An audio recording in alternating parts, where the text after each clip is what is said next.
You decide, JJ. Where Yeah, are I we think I going? want to see Hacky's deck because I was looking at that one and that looked like it was pretty cool. So I think I'd like to see that one here next. All right. How did Hacky do in round one? Hacky went 2-0 against Phalanx in round one. So let's load up Hacky Channel stream. The timer is live, Technofee. Yes, it is. All right. So everybody get to your games, have fun. There's Hacky. I forgot how awesome his card blocker His card is. guard is so good. His It's card so guard good. is pretty amazing. Um, I like that not only is it a bunch of expensive alternate arts, but it's also like almost all double thresholds. Just like, how do you possibly play this deck? He's also done something kind of cool with the brushing of the edge there. I imagine we'll have our own card guard over that, but we don't have to. So he's playing against Coach Fliperon. Coach Fliperon. I thought I heard. Nope, Coach Fliperon went 2-1 in his round. I thought I had heard opposite other than that.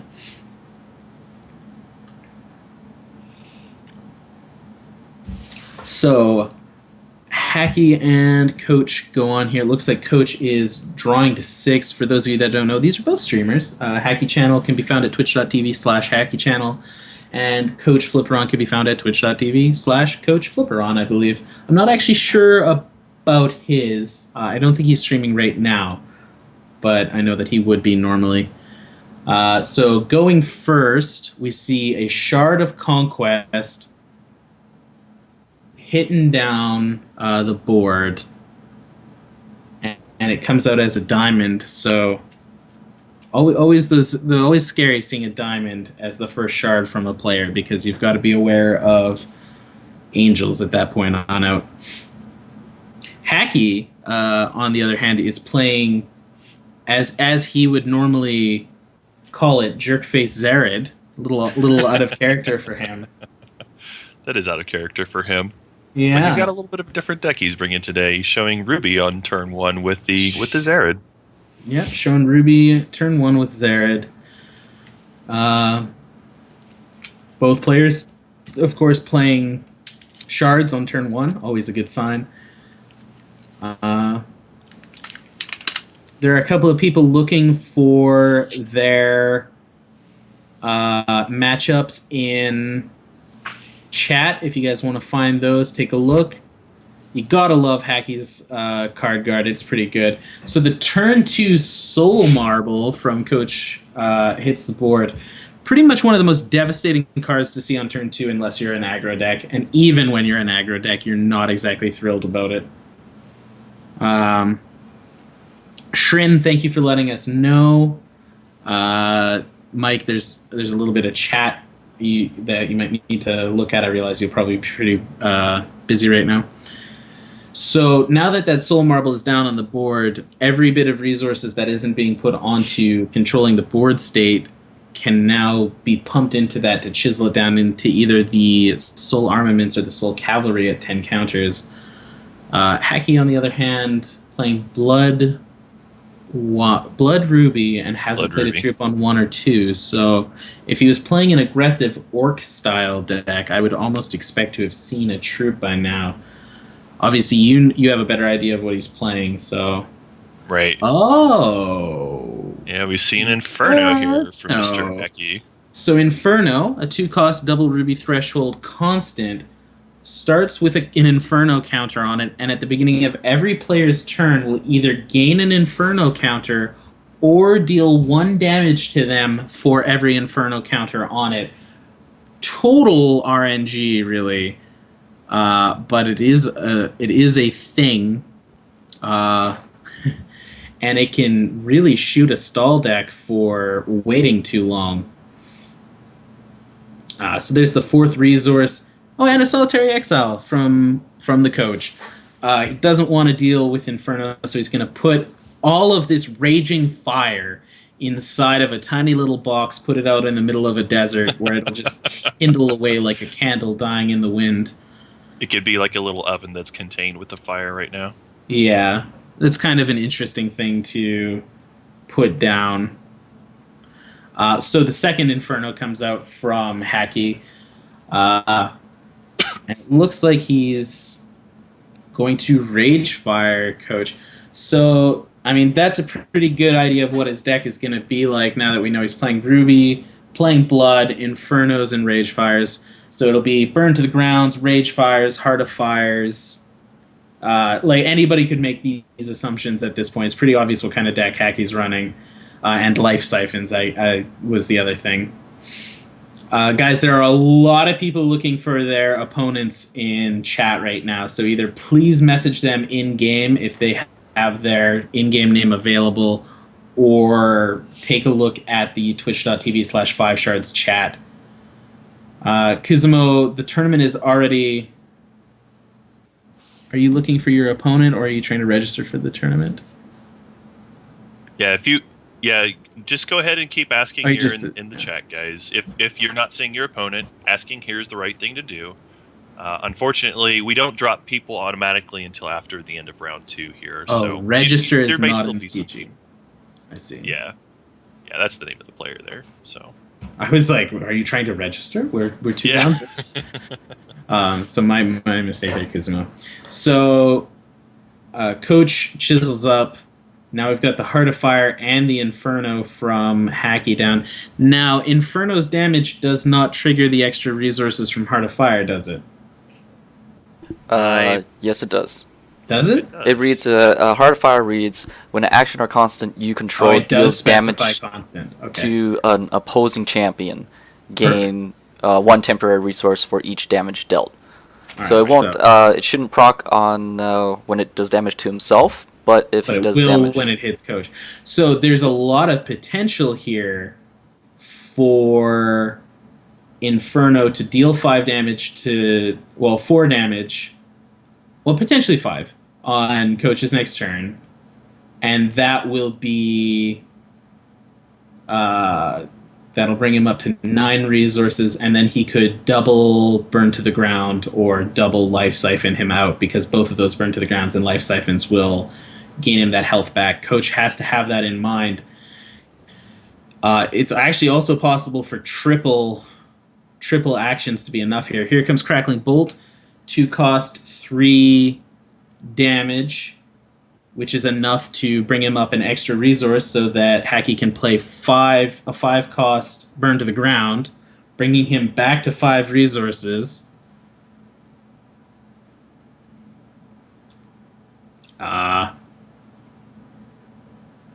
Yeah, I like the little mini combo of using Crackling Bolt there to actually gain resources.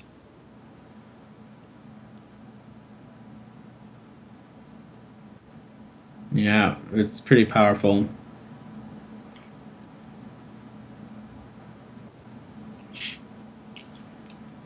But without an extinction from Hacky, Coach is going to go ahead and put Life Drain on the totem here. Which is really the only option available for him at this point. Life Drain has to be his priority here, because if Hacky didn't have the cards necessary to kill him that turn, he's basically relying on now either Inferno or another action to do it. So Hacky gets a little bit lucky that Inferno gains another counter, goes to 6. He's got a big smile on his face. Looks like he's going to throw out a Burn. He's got 3 cards in hand. Burn, of course, being a positive resource gain there. Also for Burn to the Ground. Oh, so man. that leaves Coach on 6. It's up to Inferno. How does the coin flip go down? Oh, my goodness. That is...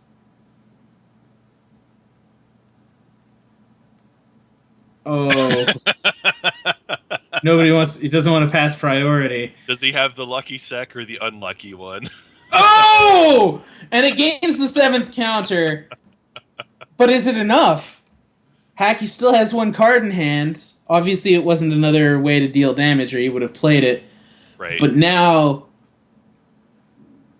if he can't kill Hacky this turn, any draw might be enough. And it looks like Coach didn't get a shard, or I think he'd have played it and double pumped the Living Totem for insurance here. Or the other thing to note too is that with this state, I mean, Hacky might actually be dead on the flip now. Yeah, Hacky is that crackling bolt looks cool in comparison, as a thing, but it's not actually enough, right? Like, it doesn't change. It looks like Hacky loses the coin toss. That was amazing. For any Shukadaj, if you can see that, even though he just lost, Hacky was very pleased with himself there. That was an interesting way that some non-competitive in most people's minds, I say, cards could have dealt with some damage. Like, Coach's deck doesn't look to be super fast, especially like Soul Marbles, Living Totems kind of things aren't necessarily ultra quick. But had he been one turn slower, he would have been flipping the coin again. So Hacky's deck really punishing people for playing kind of slow there, and just adding a lot of power to things like Heart of Fire and Inferno. I'm actually really happy with that. That was really a fun one to watch. And one of the other things to note too is that in this matchup here, we see a different champion. And in this case, I don't think that Rutherford's quite as good in this matchup, because Hacky seemed to just be going directly for the life total, and maybe having Demid would have been a little bit better in this particular matchup. Be interested to see how that turns out, or see if maybe Hacky had more spot removal that we didn't see from game one. But at least from what it looks like from the first game, I'm kind of curious if the Demid's going to end up coming back to haunt him possibly here.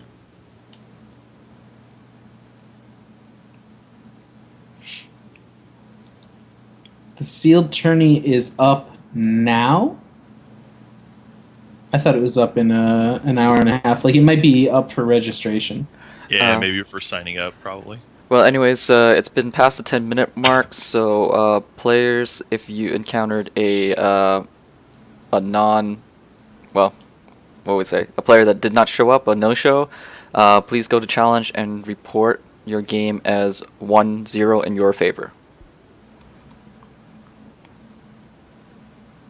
I think we saw. Oh, that was the wrong challenge, because it's another Zared player. Yeah. So, and it looks like it was probably another tournament player, because they both concede. Like, they were both trying to concede there.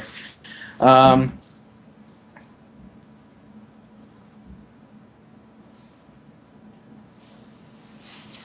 Kuzumo, register. Are you here? Are you listening? If you're not, Kuzumo's going to get the win on that match. And yeah, seconds for your question. You reported as a 1-0 win. If your opponent doesn't show. And the free sealed is set to fire 5 minutes before noon PST. So I'll try to remind people in case they want to play in both. Starting 5 minutes before noon is kind of odd. That is odd. Hacky, giving themselves time to restart if they had to, possibly. Yeah. Not sure if anyone's watching, but Hacky was just switching between the home screen and the Proving Grounds to put himself closer to the bottom of the list to make it easier for Coach to find him. Always nice. Yeah. Should also say, too, Coach is one of the players that's doing very well in our tournament series. Currently one of the top 10 players on the list there. Yep, and playing an interesting deck here today. I'm pretty aware of what's in it. It's something our team's been running. Didn't seem to perform too well in round one, but I don't know if that was just a whole load of bad variants showing up. We'll see what happens now.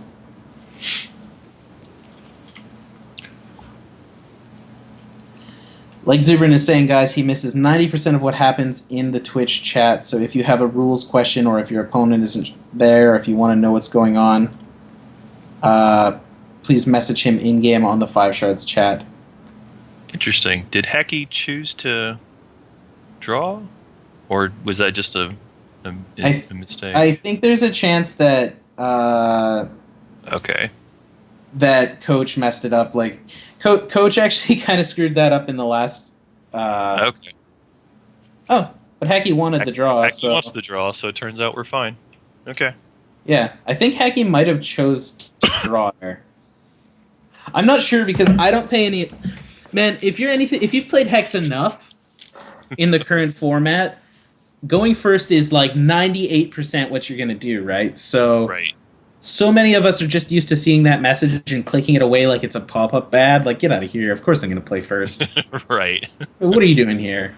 There have been times where I wanted to draw, so even when I see it on somebody else's stream, I don't even notice it. I'm just like, get that pop-up out of here. Close it. So turn 1, diamond once again from Fliperon. Again, always got to be aware that a turn 1 diamond is potential angels, and if the angels come singing, your chorus might be done. That was a bad way to word that, but is always not good. We'll have to come up with some kind of sound for the miracle angels off the top. Something we can play and spam every time it happens. Yeah. So there's that turn 2 Soul Marble again. Still not... You've seen multiple people going on the draw shoe? I mean, that's possible. I do believe generally it's in the favor of the player, of the person on the play. The Soul Marble's still not very fast here. Of course, Hacky does play a blood here, so it's not going to be a turn 2 Inferno. You challenged your opponent many times, but he's not accepting. Have you sent him a whisper in games 11? Also, if you want a rule on it, please whisper 5 shards in game. There you go. Perfect. Yeah. It has been 10 minutes, Gizmo. Yes. Yep.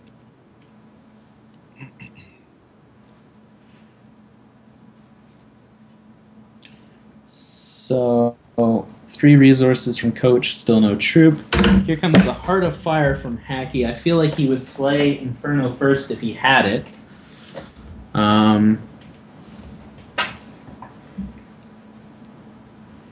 So here comes the multiple soul marble chisels. Tink, tink, tink, tink, tink, tink, tink, tink, tink.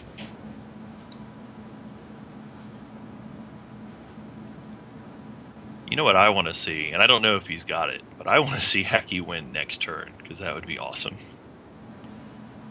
Could he really do it? I mean, 7 cards, 1's a shard.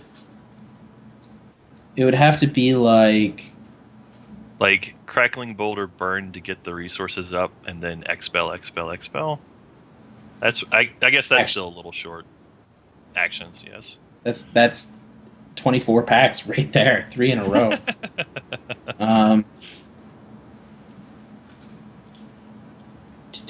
No, we don't need a link to your messages. I was saying you can whisper 5 shards. The account 5 shards for a ruling if you're worried. But if your opponent hasn't shown up, you can report it as a 1-0 victory in your favor. So Hacky uses Zered's power there to lower the Hopart Unicorn to 2 defense, and then plays a Rage Fire to remove it off the board. That will escalate his Rage Fires. Rage Fire, I suppose, is his... If he had... So he's got 5 cards in hand, right? If he had 3 Rage Fires here, he would go 4, 8, 12. No, 4, 6, 8. Which is almost enough on its own. And then he would have another card left for an X action. Your guy apparently showed up. Can you change the record? You actually can change it, I believe, yourself. But I will change that for you either way. I wasn't trying to be snarky. I was just like, for people who are wondering in the future, I believe you can No, actually, if he showed up now, that's after the 10 yeah, minutes, though. I'm assuming she's choosing to go through with the match. So I'm actually not going to change this seconds. Your opponent showed up after the 10-minute mark. This is actually in your favor. If you want to play the match, go for it. That is up to you.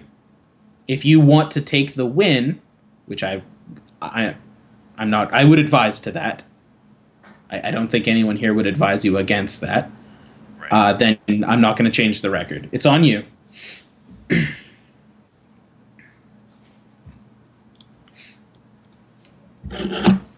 I had just made the assumption that she wanted to play it out, but I shouldn't have made that assumption at all. So we missed while we were taking care of some things there that there's a Frost Wizard in play now. Yep, that'll shut those rage fires down. Won't shut them down. I mean, 3 rage fires is still enough to win, but they will no longer go back into the deck. They will be played and then they will die. There will be no more escalating that one. Yep.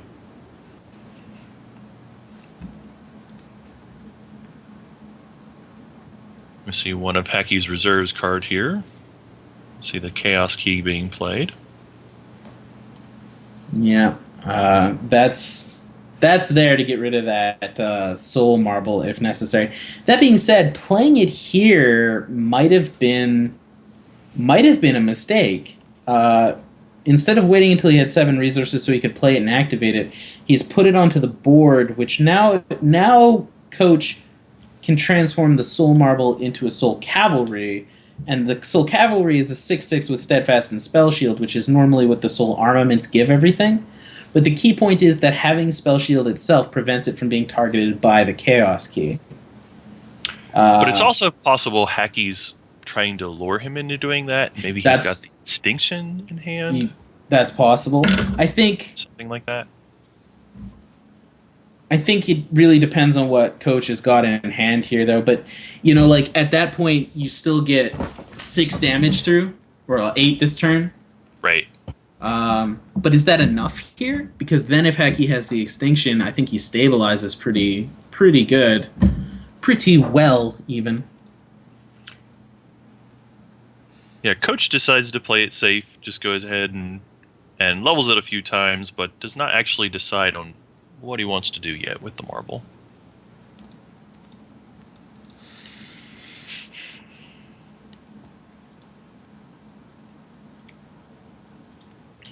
And that really works to Coach's advantage too. Yeah, because now if Hacky tries to target it, right, he can turn it into cavalry. If he doesn't try to do it, I mean, it gives Coach options. So it looks like Hacky's going to use a Crackling Bolt here. That will take him from 3 resources to 6. It's almost ramp in a way. Looks like he's dropping another Crackling Bolt, which will take him from 6 to 7. And then he's still got 3 cards in hand. He's going to play Life Siphon, which will get him back to 6 resources, leaving Coach on 8, playing another card out of his hand. Another Life Siphon. Another Life Siphon. Now, and then he's playing one more.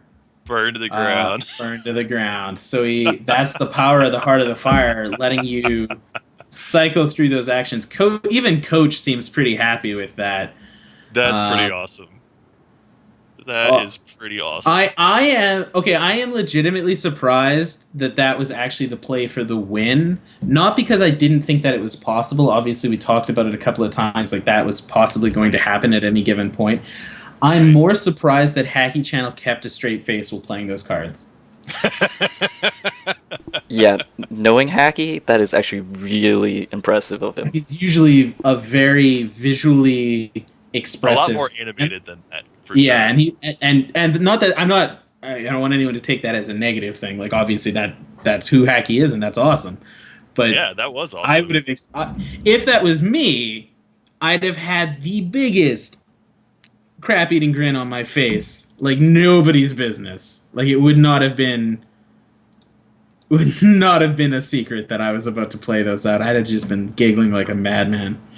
Man, that was awesome. Like that was so amazing to watch. I'm really glad that we had this one up for that. That was really cool to see there. Yeah, there was, because Hacky went 2-0 in his first round, so he's already played through a couple of games and won with this deck. So there was the chance that we were going to put this onto the featured stream, and it wasn't going to fire the way it needed to. Like, we might have just seen poor draws for the deck or something like that. So it's actually really nice to see it play out the way it needed to at least once.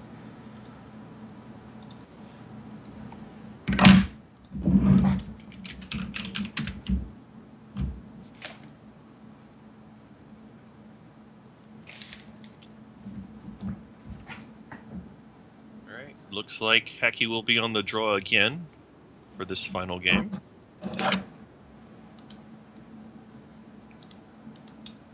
Yeah. Not only choosing to be on the draw, but your opponent is generally going to choose to play first as well. Right. So kind of leaves you with a good sense of how things are going to go. Yeah, now, both of these players got what they wanted. Being on the draw did mean Hacky was up one card, and it specifically won him that game. That's true. That is true. I mean, you could argue he'd have just won it the next turn anyway, but that remains up in the sky.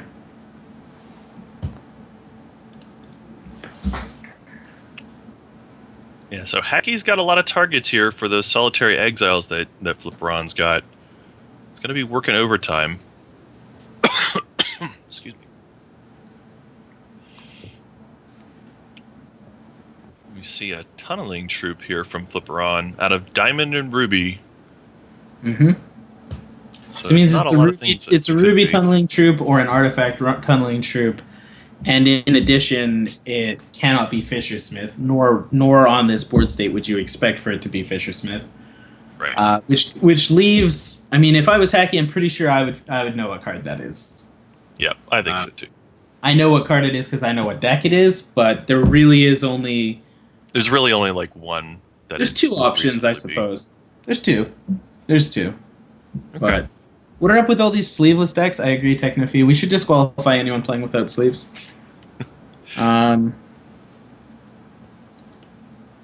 So there's that first counter. Now,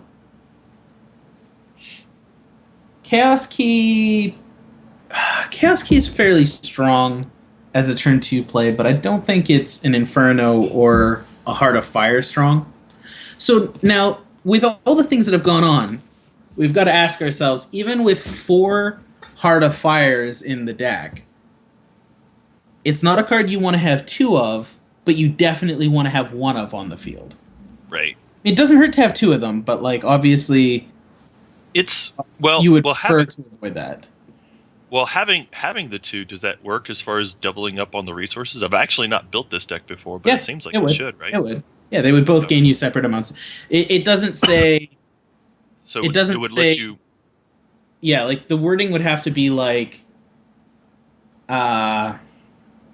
the wording would have to be different. I can't really think of how it would be worded to be separate effects. Right. If we saw multiples in play, it seems like it should be able to almost double up on all the X spells that you would play. Like the first one might be 5 actions. Sorry, first one would be 5. Next one would be, I guess, 9, right? Because you lose 1 resource off of it. So it's almost like a mega ramp with those X actions. Yeah.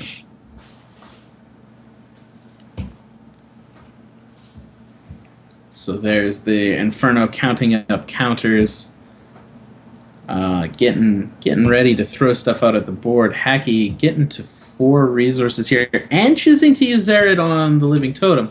A little bit odd, as any action he had that would get rid of the Living Totem here would get rid of it regardless.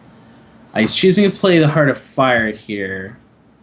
Now, are we going to see some of the craziness that can happen with that Tunneling Troop? Because the Tunneling Troop, as anyone who might have been following will figure out here, is the Scrap Tech Brawler.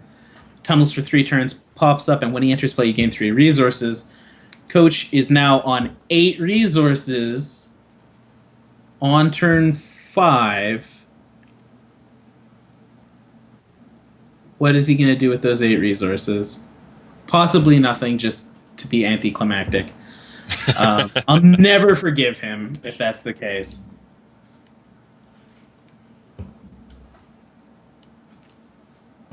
Just thinking about his play here. Pump the totem. That's what we'll see. I don't know. A bunch of pumps on the Living Totem, probably a strong play. He's swinging first. No reason not to. If he pumps up the totem, that seems fine. He's not pumping up the totem.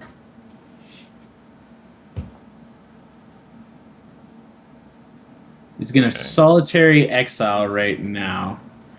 He only has 2 Ruby Threshold. That is... there's something There is something really cool he could have played there, Shosny. There is something he 100% could have played that was really cool there. Doesn't matter. Didn't get it.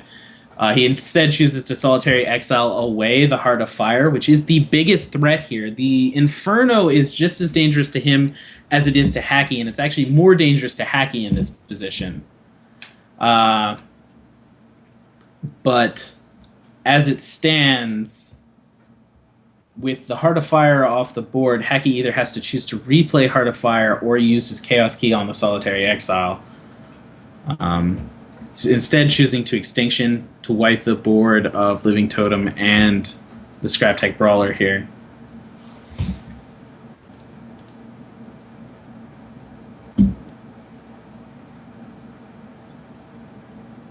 Yeah, Coach may be thinking a couple turns ahead with the Rutherford Extinction power. Act, yeah. Yeah. Yeah, he there's a lot of things that could happen here. He is playing Rutherford Banks here, so if he did have a big troop to lay down and it was removed from the board, he'd be able to get it back here. I agree with what you're saying, PTG.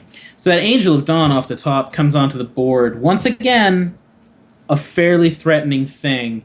That Inferno deals its first bit of damage, I believe, but instead dealing it to its owner, caught in his own wildfire, Zared Venom Scorn, probably going to curl up like a spider and curl its legs onto itself and cringe around a bit. Hacky choosing to use his Chaos Key on the Angel of Dawn because he cannot afford to take 4 damage with the Inferno where it is. Now, we know he has life siphons. We know he probably has 4 life siphons. Probably, yeah. With that being said, without the Heart of Fire, he can only play 1 a turn, and he starts getting into like a fairly dangerous territory here. Now, that Soul Marble is actually really dangerous for Hacky here. If he gets hit by the Inferno here, he will need a Soul Marble to stay in this game, I believe.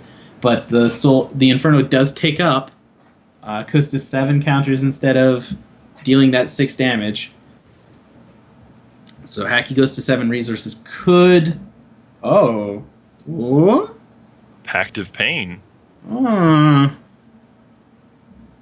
says, I don't care about my life total. I'm just going to draw as many cards as I can. It's going to Crackling Bolt Coach in the face, which means the coin toss now goes in his favor, but not... The coin toss is now potentially in his favor, I should say. It gives him a rebuy to get another one of his big X spells. Like getting a life siphon would be pretty huge. X action, sorry. But getting a life siphon would be pretty huge. Yeah. So Scrap Tech Brawler pops up again. We were pretty sure that's what it was. Now Soul Marble's gonna go to 10. I would assume this is game. Well, not necessarily odd choice of... Well, I suppose the Inferno kills him if it's going to kill him, so that's probably the correct play by Coach. And there it is, the Citadel of Adamant coming down. Ah, look how glorious it is with all those walls and the sniper towers and the burning oils. For anyone that hasn't seen it, the Citadel of Adamant is a 7-cost action, one of the first set 2 actions we saw spoiled. It creates 4 0/5 defensive walls, 2 0/2 defensive Skyguard sniper towers, and 3 burning oils that have a neat little effect. The Inferno catches up, burns Zared. Maybe Hacky was now sitting on Life Siphon and able to come back from that. Still a pretty close and intense match based on Inferno's just like random ability to affect the board. I can appreciate that. Both players playing something that you wouldn't normally see. Yeah, Hacky went all in. Hacky went all in on that Pact of Pain draw.